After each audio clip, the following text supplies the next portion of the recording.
Managing your social media profiles. Do you really understand the benefits? And the Cranberry Township did a really good presentation yesterday on the benefits. And I'll talk a little bit about those today. Do you understand the pitfalls, risks, and liabilities? That's something we're going to talk about today. What protocols can be implemented? That's your policy and training. And what best practices can be implemented for the successful use? Social media doesn't have to be that scary, ugly thing that none of us grew up with.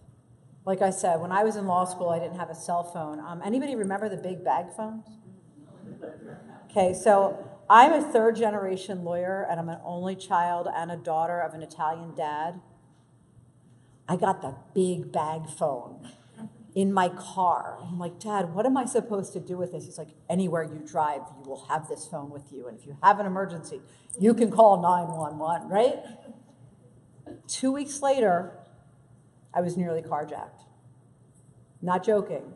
It was written up in Reader's Digest because I was one of the first people to use a phone to call 911 because my dad was this early adopter.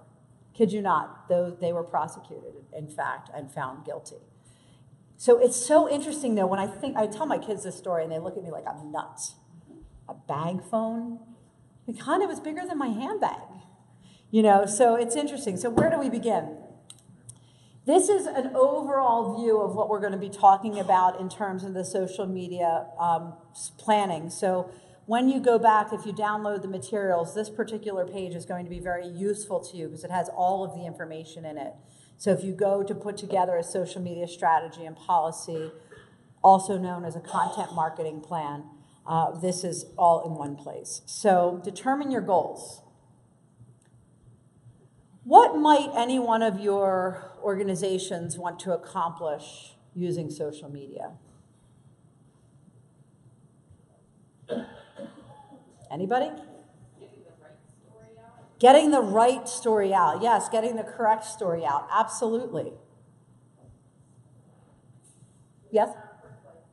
Quickly. Getting the story out quickly. Yes. What else? Yes.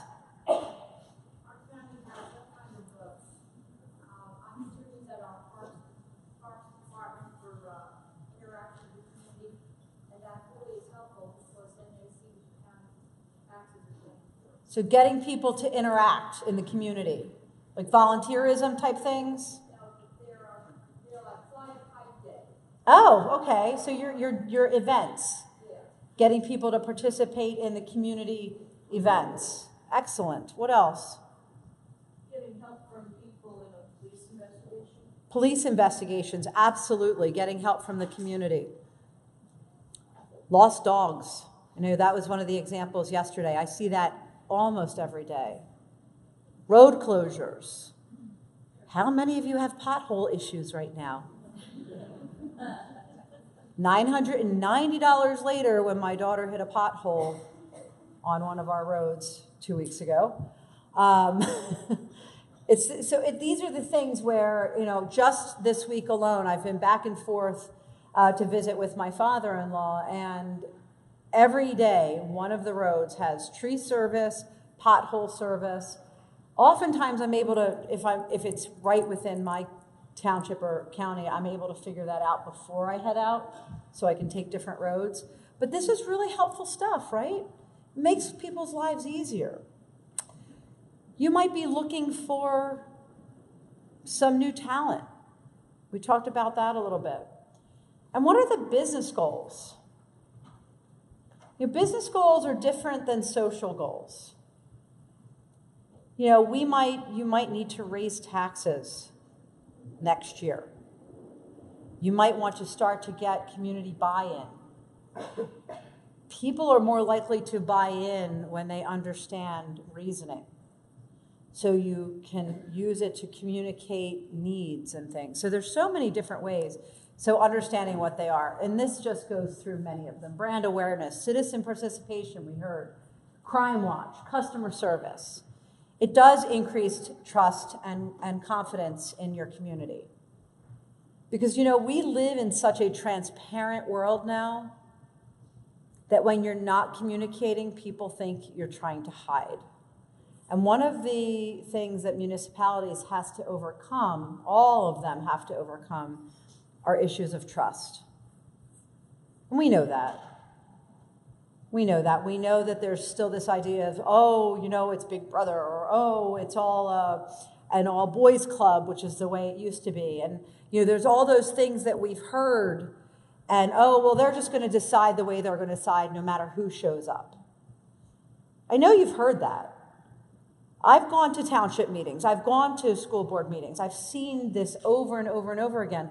Communicating allows you to create trust and confidence, and it allows you to get your jobs done more efficiently and effectively. I mentioned media relations, poll and election forecasting. It's always used for forecasting. Real-time communications, supports your mission and objectives. I do a lot of reputation and crisis management at my company. So oftentimes we will be called in. We deal with one township, and I'm going to leave the name out, where we handled communications as it relates to the pipeline and some of Sunoco contaminating water and things like that. Another one that we've publicly represented is Tinicum Township in Delaware County with their lawsuit against the city of Philadelphia when they were going to condemn homes for the expansion of the Philadelphia airport.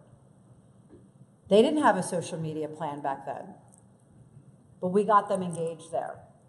And then when we went to have our community meetings, our town hall meetings, it was the best way to get people to show up. We were able to anticipate their questions and their concerns so that our key messages spoke to those things. So when you think about how these tools can be used to really leverage them to your benefit, that's the message management. And again, I've mentioned transparency.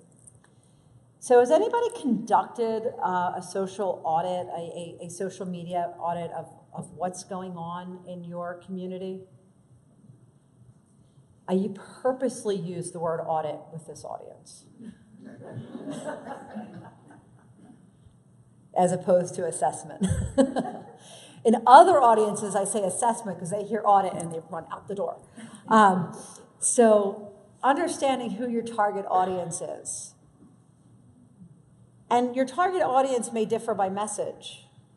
If you're talking about voting, your target audience, even though you want to be influencing the 16 and 17-year-olds who are going to vote, hopefully, in soon years to come, you really want to be talking to that audience that does vote and should be voting, right? So knowing where are they. So really knowing who are the volunteers in your communities. Are they the retirees? Are they the students? Are they the stay-at-home moms? Are they all of the above? Are they the working members of your community? I mean not to stereotype anyone. I'm just saying, who are they? Understanding the socio-demographics of the people who are going to show up.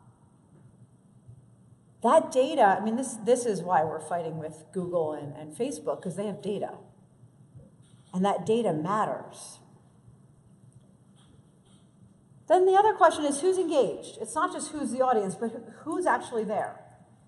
The kids really, today, the kids in high school, I should say, and middle school, they're really not on Facebook yet. They're waiting. They used to want to go on before they were 13 and fake their age.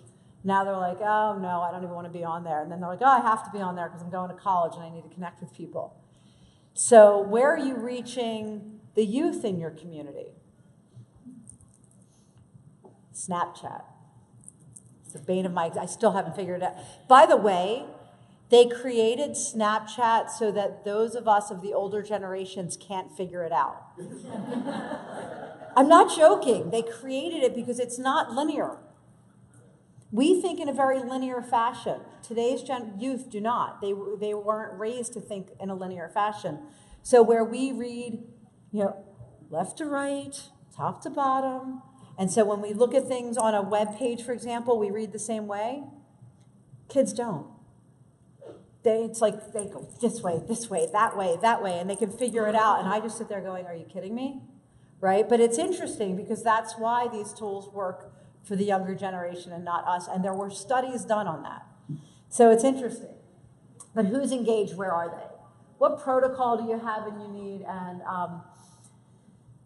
is there a budget? And if not, can you do it internally? Again, you have to train people. A content strategy. Does anybody want to tell me what I mean by content strategy? This is where I'm getting the glazed. What do you mean? What are you sharing?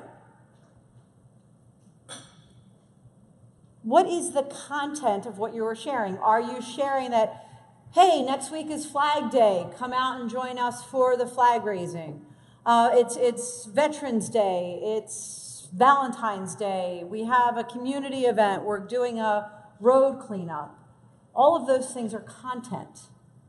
Then what you share, and I'm going to get a lot more into visuals, but what you share is important. How you say it is important. How you engage people is important. Which social media outlets work best, and when are they engaging? Interestingly enough, I had an argument on a webinar with a colleague of mine because she said, well, everybody's engaging at rush hour. I'm like, well, that's an issue if they're driving. She's like, no, they're on the train. I'm like, you live in New York. Of course they're on the train. I live in rural Pennsylvania. They're not engaging then. They're engaging in the morning and at 10 o'clock at night. So what's interesting is the same audience, different locations, different times of engagement. Important to understand that because if you want to reach your audience, do it when they're there, not when you are there. Which means it's not necessarily happening between 8:30 and 5:30 during the day. Why does that feel like an issue? Because a lot of people don't know that you can schedule these things. Important to know. Because you really do want to engage people when they are there. Otherwise, you're wasting your time and energy, and we don't want any of you to do that because that's inefficient and not a good use of your time and budget. We've talked a little bit about the types of topics that are important in the benefits and school closings. How many of you have had a school close for any reason in the last couple of years? I purposely didn't put a number of years on it. What are we dealing with, right? And as parents, I want to know what's going on at the school. I have to say, and I do use Doylestown in my examples, they've been phenomenal at communicating in real time on social media what's going on. And as a parent with 2 children in the district, I want to know, just like we all want to know what's happening.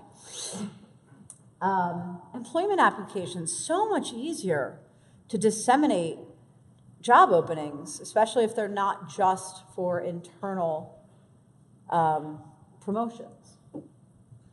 So we've talked about a lot of these already. And then implementation. Has anybody ever heard of an editorial calendar? Anybody want to take a guess as to what an editorial calendar is?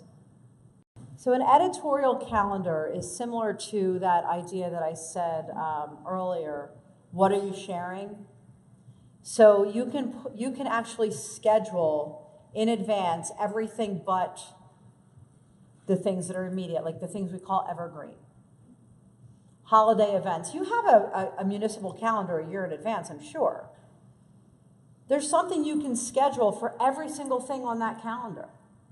And then there are things that go in as necessary in a timely fashion. So you can be one step ahead of the game, scheduling, reminder, we have this event here, reminder, our public meeting is X, here's where it's located. Those things can be scheduled out well in advance. I don't remember if I have it in here, but there is a tool called CO Schedule. It's $360 a year, which is very inexpensive when it comes to online management tools. $360 a year for CoSchedule. It allows you to schedule your social media posts, visuals, content. You can schedule them for as long as you need to. Caveat, whoever's managing it needs to know what's on there with an editorial calendar. because if you have some breaking news, and I'll just give you an example because it's a controversial one. Let's say you have a gun show in your community and there was just a school shooting and the gun show is being promoted. You need to get it down, right? So it's that kind of thing. I mean, I use that because it's a very controversial issue and it's one that stands out. But I've seen other things like that where we're promoting something, but there's this thing happening in the community and it looks like it's in bad taste. So you just do need to monitor those things. But it's a great tool for you to calendar your evergreen things. And that's the tools that streamline. That's one. There's another one called Hootsuite. I'm not a fan. It's a little bit more complicated. And while it's very usable, you want to make sure the person using it understands how to. And they all do allow you, if you care, to look at data. And I'm big at looking at data. Who's engaging? When are they engaging? Why does it matter? When are we seeing spikes? Are they going to certain pages of our website looking for information from social media? Should that be updated and become more relevant? So there's so much information you can get from it, not just from the finance perspective, but from all perspectives of government. And then, engaging. How are you going to engage? Who's going to do that? Is there somebody assigned to monitoring? Are you splitting it out? It's gotten to the point for me where I check in the morning. My team for my company checks during the day, and I check at night. You just keep an eye on things. And because we live and die by these, anyone not have their phone with them in this room? I knew it. Not even a single person raise their hand that they do not have their cell phone in the room. And we're just connected. So it's actually easy to do. And another thing that's important, and I'm going to get into all the ethics next, don't worry. I'm going to get into that part, but this is more fun. Visuals. If you still read the newspaper, which I do, what do you read first? What do you look at first? Shout it out. Pictures, then what? Headlines. And what do you do if you don't like the headline? You don't read it. You read the comics, there you go. You look for the funny stuff. That's why I post funny stuff every once in a while. One was about getting snow in April recently. Over it.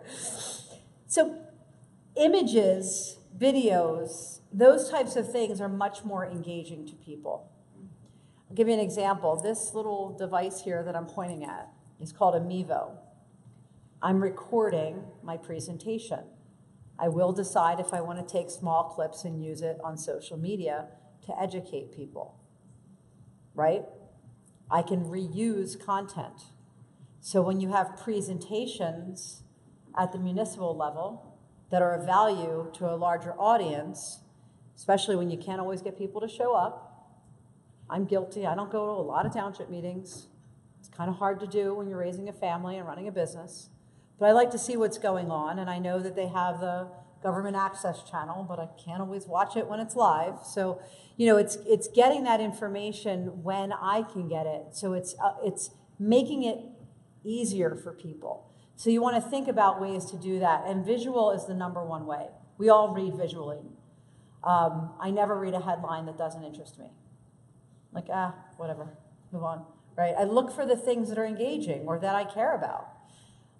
So that's really important.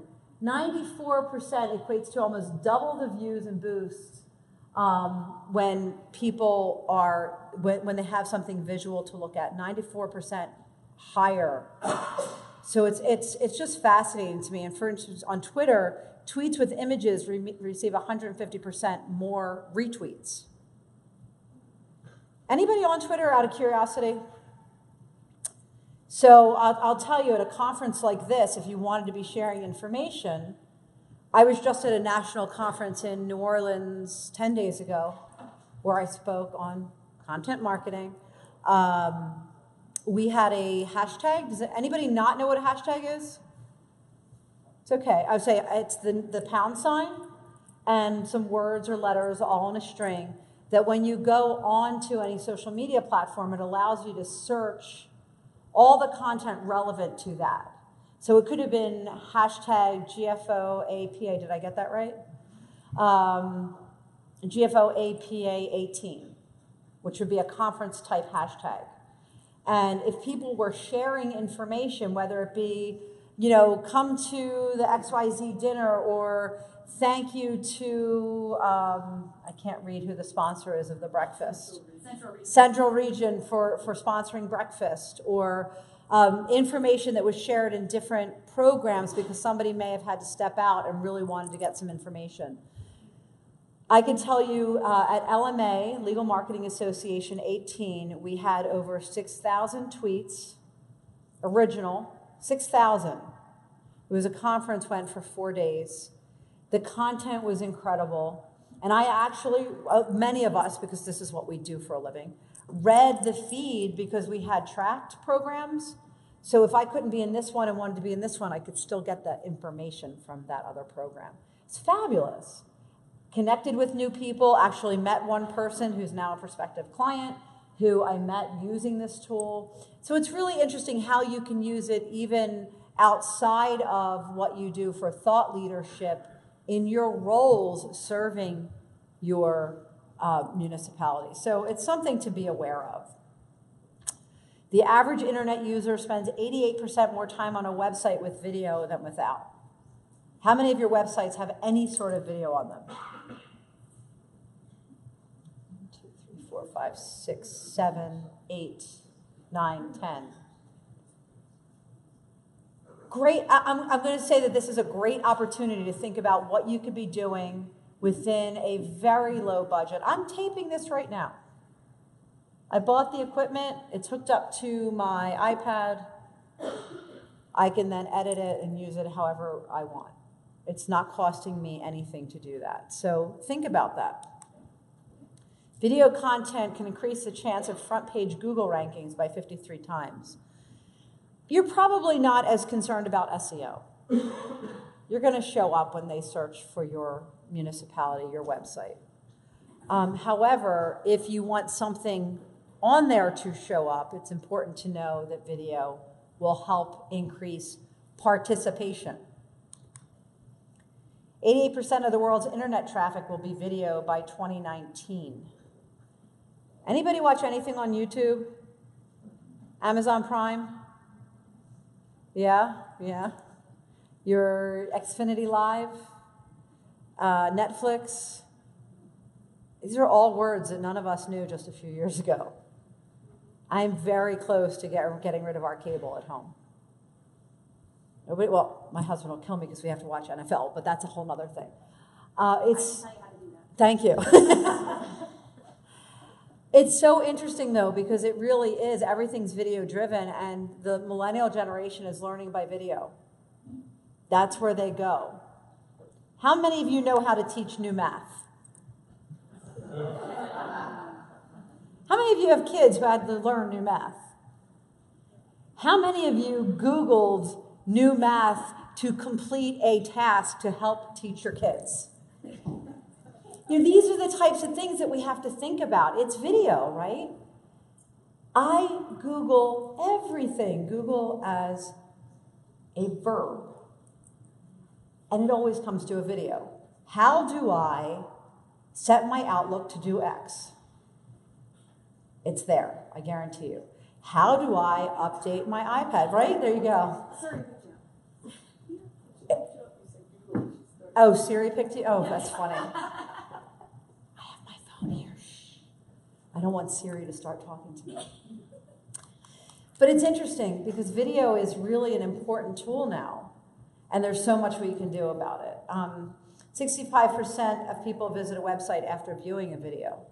So if the video is on, for example, Facebook, Instagram, Twitter, people will go to your website. And then in terms of monitoring, it's really important, and I say these same things throughout.